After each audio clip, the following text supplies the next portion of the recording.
Assalamualaikum warahmatullahi wabarakatuh. Sebelumnya perkenalkan, saya Nandini Zawanur Fitria dengan NIM P3420012, mahasiswa Universitas 11 Maret Surakarta, program studi Teknik Informatika.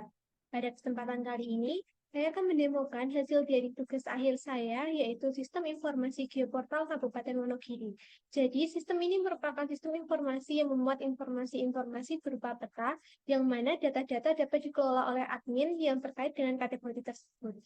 Langsung saja kita login sebagai super admin.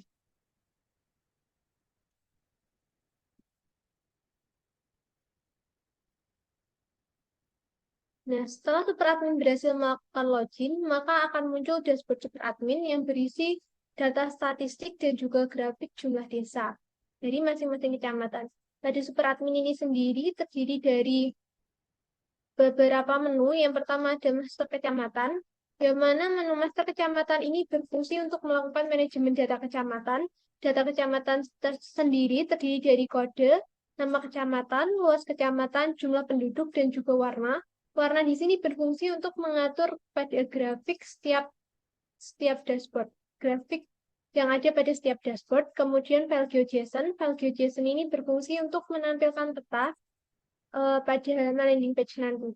Pada menu master kecamatan ini, super admin dapat melakukan tambah kecamatan dengan klik button tambah. Kemudian selain itu, super admin juga dapat melakukan edit dan juga hapus data kecamatan. Langsung ke menu berikutnya, yaitu menu master desa. Sama halnya seperti menu master kecamatan, master desa ini berfungsi untuk menginputkan data desa yang ada pada setiap kecamatan, yang mana data-data tersebut memuat nama kecamatan, kemudian kode desa, dan juga nama desa. Untuk permissionnya sendiri, super admin dapat melakukan tambah desa dengan klik button tambah. Kemudian super admin dapat melakukan import data apabila ingin memasukkan data secara majemuk atau banyak dengan klik button import, kemudian download template. Setelah download template, maka dapat mengupload data yang akan diimportkan. Kemudian selain itu, super admin juga dapat mengedit dan juga menghapus data.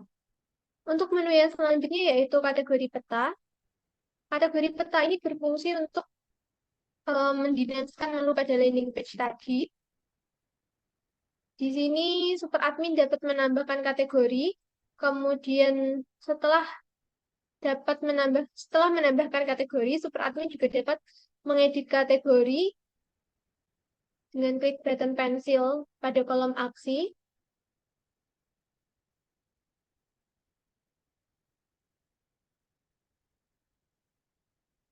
Nah, ini sudah berhasil diedit, kemudian super admin juga dapat melakukan hapus kategori.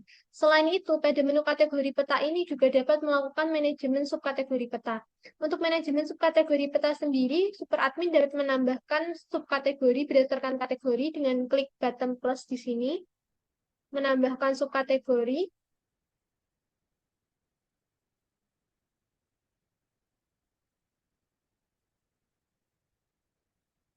Kemudian submit.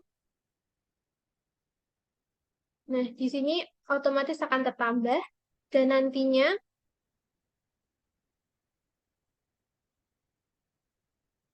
pada landing page juga akan tertambah kategori coba edit keterangan. Kemudian pada subkategorinya juga bertambah. Kurang lebih seperti itu untuk manajemen kategori dan juga subkategori peta. Kemudian menu selanjutnya yaitu tahun, yang mana fungsi dari tahun ini merupakan sebagai manajemen data karena data pada sistem ini bersifat kontinu sehingga memerlukan data tahun. Super admin dapat menambah, kemudian mengedit dan juga menghapus data tahun. Kemudian menu berikutnya ada menu parameter warna. Parameter warna di sini berfungsi untuk melakukan manajemen terhadap warna-warna peta yang disajikan dalam bentuk gradient warna. Sebagai contoh, peta yang disajikan dalam bentuk gradient warna, yaitu peta pada landing page tadi. Ini merupakan contoh peta yang disajikan dalam gradient warna, dan fungsi dari parameter warna itu tadi untuk mengatur warna dan juga nilai dari warna-warna yang akan ditampilkan. Di sini saya akan mencoba mengedit data tersebut. Itu tadi merupakan subkategori batas kecamatan dengan nilai 7.000 dengan warna ini, kemudian akan coba saya edit. Saya akan menggantinya dengan 6.000. Kemudian warnanya akan saya ganti menjadi orange. Kemudian saya submit.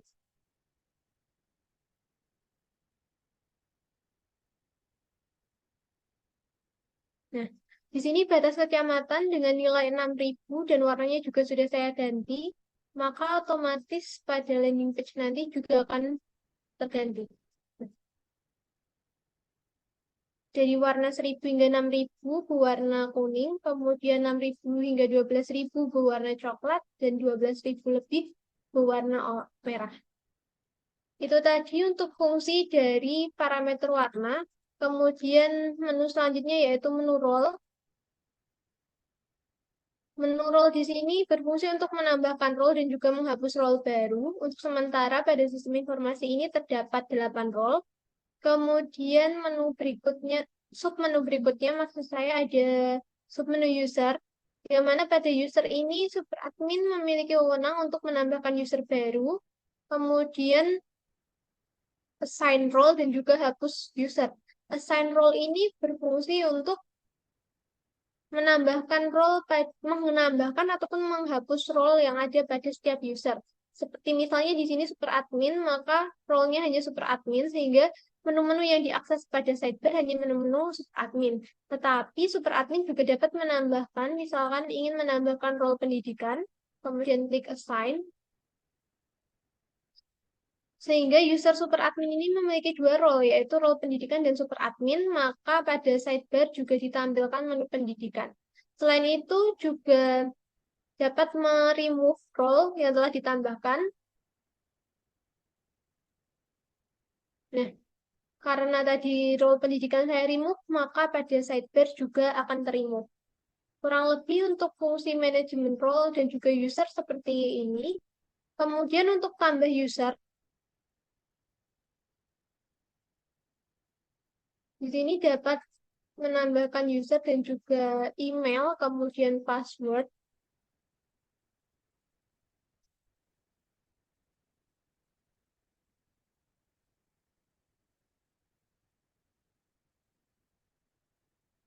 Nah, untuk status sendiri, setelah super admin menambahkan user baru, maka statusnya akan otomatis not verified.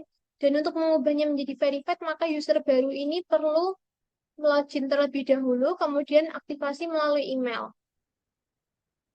Maka setelah itu baru statusnya bisa berubah menjadi verified.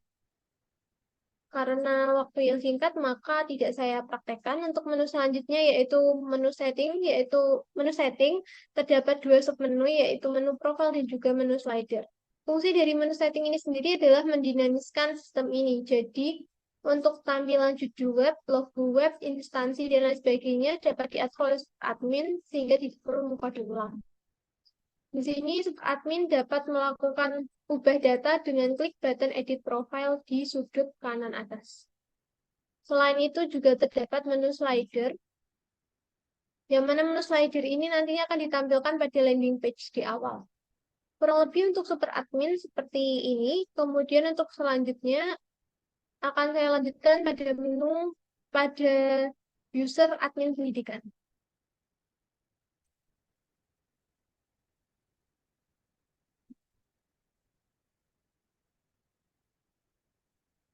Setelah admin pendidikan berhasil melakukan login, maka akan diarahkan ke halaman dashboard pendidikan yang mana terdapat statistik jumlah sekolah setiap jenjang, kemudian juga grafik sekolah setiap jenjang dan juga setiap kecamatannya.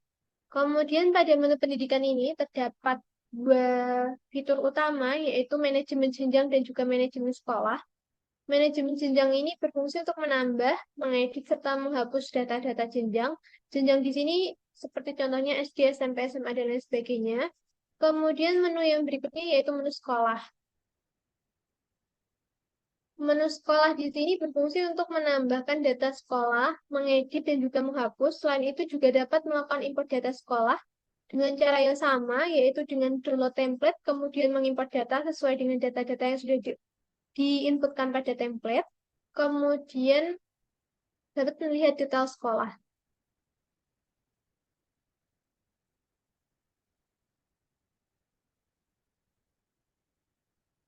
Di sini saya akan mencoba mempraktekkan menambahkan data sekolah melalui form tambah.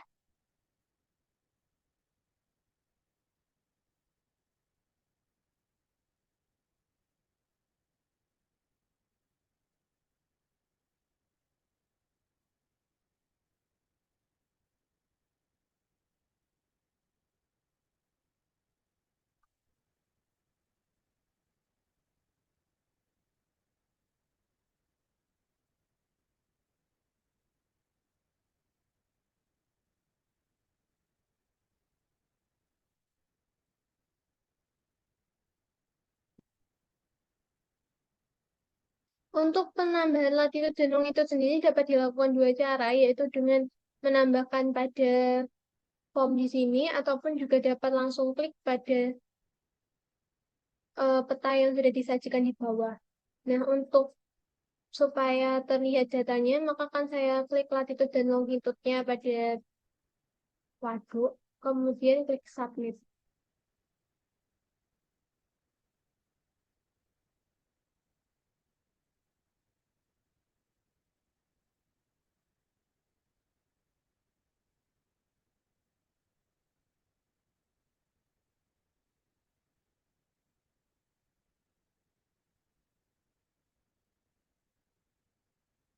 Kemudian kita dapat mengecek pada kategori pendidikan, peta persebaran sekolah dasar.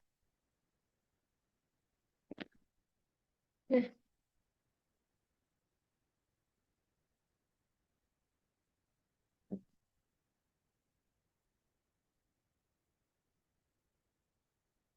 ini tadi merupakan data yang sudah berhasil ditambahkan. Kurang lebih untuk fungsi dari manajemen sekolah seperti ini. Selanjutnya akan saya lanjutkan dengan admin pemerintahan.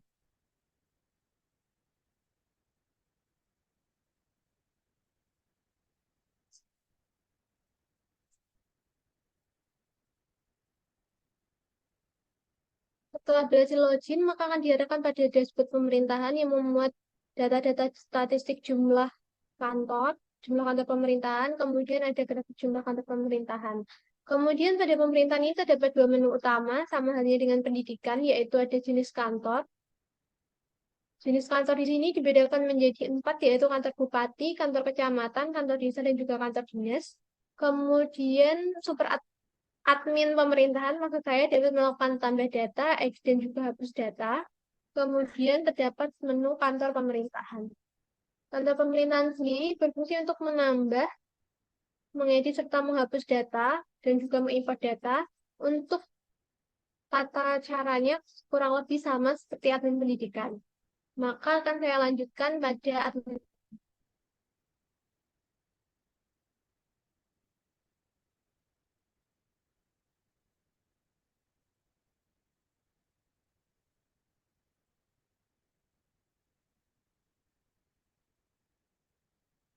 Pada admin ekonomi, untuk dashboardnya berisi jumlah pasar, kemudian jumlah los, jumlah kios, dan juga jenis usaha. Kemudian juga terdapat grafik jumlah pasar pada setiap kecamatan.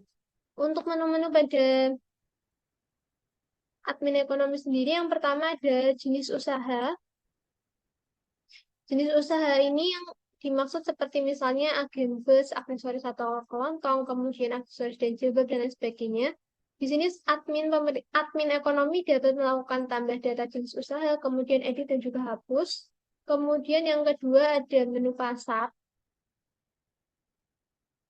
Menu pasar di sini berfungsi untuk menambahkan data pasar dan juga atribut-atributnya. Atribut-atribut di sini yang dimaksud seperti misalnya los dan juga kios. Untuk menambahkan data los dan juga kios secara satu persatu dapat dilakukan dengan klik button detail di sini. Kemudian akan diarahkan pada halaman los pada pasar yang tadi dipilih. Saya memilih pasar Purwantoro. Kemudian untuk menambahkan los dapat klik tambah los, kemudian menginputkan nama los, luas los, kemudian jenis usaha dari los tersebut. Di sini admin ekonomi dapat melakukan tambah dan juga hapus data los. Kemudian untuk manajemen data kios secara satu persatu juga caranya sama dengan klik button jumlah kios, tambah kios.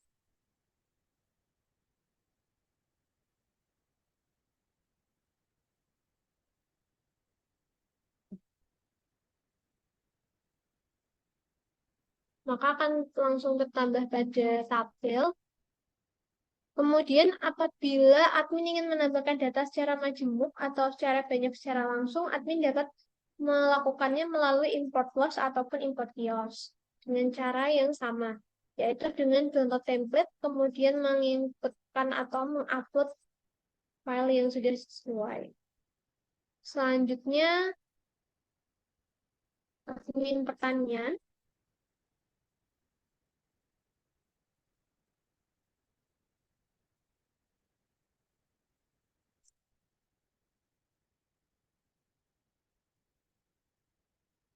Berikut ini merupakan dashboard dari admin pertanian. Terdapat jumlah tanaman biofarmaka, jumlah buah sayuran semusim, jumlah buah sayuran tahunan, dan juga jenis tanaman perkebunan rakyat. Di sini juga terdapat grafik jumlah hasil panen dari masing-masing jenis tanaman. Kemudian untuk menunya sendiri, yang pertama yaitu terdapat menu satuan. Menu satuan di sini berfungsi untuk menambahkan data-data satuan. Data satuan yang dimaksud seperti misalnya kilogram, kuintal, dan lain sebagainya. Kemudian menu berikutnya terdapat jenis tanaman. Pada menu jenis tanaman ini, super admin pertanian maksud saya dapat melakukan tambah jenis data tanaman, kemudian edit dan juga hapus. Selain itu, admin pertanian juga dapat melakukan manajemen data tanaman dengan cara klik button tambah pada kolom aksi. Misalnya di sini saya ingin menambahkan tanaman pada jenis tanaman biofarmaka, maka dapat dilakukan dengan klik button tambah pada aksi biofarmaka. Untuk melihat detailnya, dapat klik button detail pada jumlah tanaman.